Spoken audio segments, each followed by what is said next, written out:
द्वारा चोरियां की जाती रही हैं, जो न सिर्फ उत्तराखंड के ऋषिकेश क्षेत्र में बल्कि अ, गुजरात में, अहमदाबाद में, गुंटूर में या अन्य विभिन्न स्थानों पर इसके द्वारा यह चोरी की गई और ये व्यक्ति अकेले ही चोरी को अंजाम देता है और बड़ी चोरियों को ये अंजाम देता था। जैसा आपको विदित है, 18 जुलाई 2026 को ये व्यक्ति ऋषिकेश में आया था, जो ऋषिकेश बस स्टैंड में रुका था। वहां से एम्स में इलाज के बहाने ये एम्स के अंदर गया, जो हाईली सिक्योर्ड प्लेस है। वहां पर रेकी करके इसके द्वारा 19 तारीख की रात को ये घटना की गई और जो इसके जो वादी हैं रविंद्र तिवारी पुत्र संतोष कुमार, जो एम्स ऋषिकेश में ही कार्यरत हैं और वहां पर जो आवासीय परिसर है वहां पर वो रहते हैं।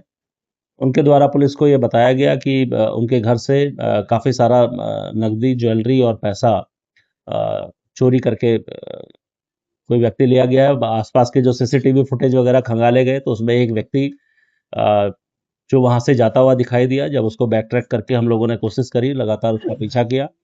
ये इतना शातिर किस्म का चोर है कि यहाँ से उसे मालूम है कि पुलिस जो है कैमरे का पीछा करते हुए इसको पीछे आएगी।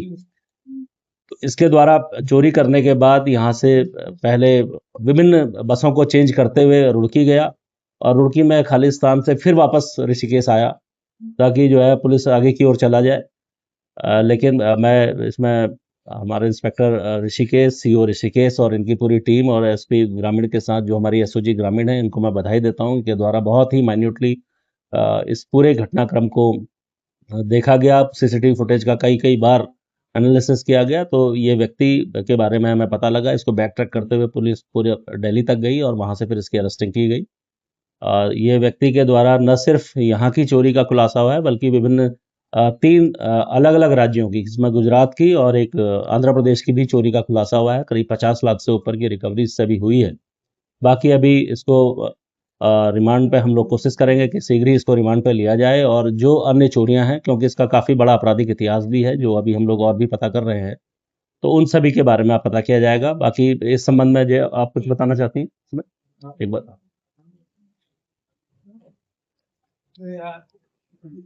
ये जो चोर पकड़ा गया है, इसने बताया कि ये जब आंध्र प्रदेश जेल में था, आंध्र प्रदेश जेल में था तो उस समय पे ये छोटी छोटी चोरियां करता था। वहां पर इसको कुछ ऐसे लोग मिले, बड़े चोर, जिन्होंने बताया कि अगर आप ऐसी जगह में, सिक्योर जगह में जाते हैं, खासतौर से जैसे ये सिविल अस्पताल जो होते हैं या फिर जो भी बड़े अस्पताल है, वहां पर जाकर वहां रेकी करता है, वहां पर एंटर करना भी आसान होता है। तो ये ऐसी जगह पे ही करता था, जैसे राजकोट में भी जो इसने चोरी की है वो आपका जो सिविल हॉस्पिटल है उसके आवासीय परिसर में की है। और ये भी उन्होंने बताया कि आप कहाँ पर जाके जो लोग हैं वो कहाँ पर अपना कीमती सामान रखते हैं, आप कहाँ कहाँ पर जाकर चोरी कर सकते हैं। तो जब ये वहां पर पहुंचा था एम्स में चोरी करने के लिए, तो एग्जैक्टली केवल इसने उसी जगह पर चोरी की थी जहाँ पे सामान रखा था।